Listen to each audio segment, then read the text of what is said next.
Dans cette vidéo, j'aimerais vous faire découvrir deux exemples séparés de meubles de séparation justement entre le salon et l'entrée. Et cette vidéo, elle fait partie d'une série de 3 vidéos qui seront mises en ligne dans les jours à venir. Donc si ce n'est pas encore fait, n'oubliez pas de vous abonner à la chaîne et cliquer sur la cloche pour être averti dès la sortie des vidéos suivantes. Elles vont être différentes et elles vont se consacrer à des aspects différents justement de la séparation entre l'entrée et le salon.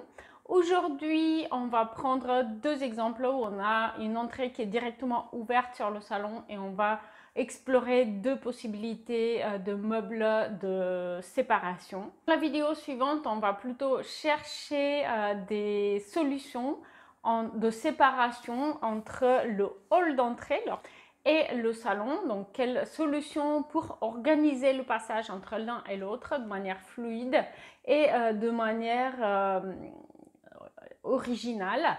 Et la troisième vidéo va être spécifiquement dédiée à la séparation en bois entre l'entrée et le salon. Et donc, on va commencer aujourd'hui avec des exemples concrets de meubles de séparation entre l'espace entrée et le salon, spécifiquement lorsque l'entrée se fait directement dans la pièce de vie, une configuration qui est très courante et qui n'est pas vraiment appréciée par la plupart des personnes qui souhaitent du coup faire une séparation visuelle et puis aménager des rangements pour leur entrée. Donc le premier exemple que vous allez voir est celui d'une pièce de vie de 25 mètres carrés.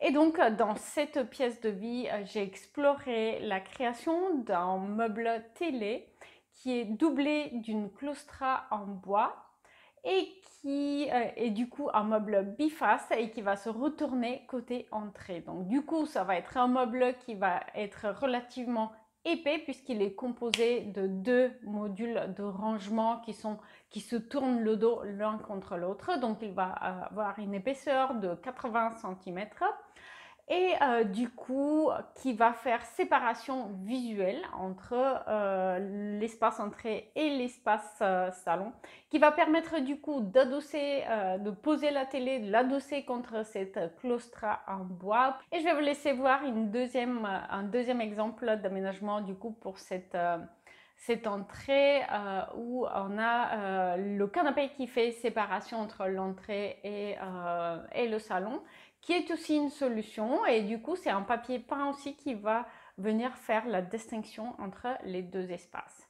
On va voir du coup un projet différent ici, le deuxième exemple duquel je voulais vous parler aujourd'hui.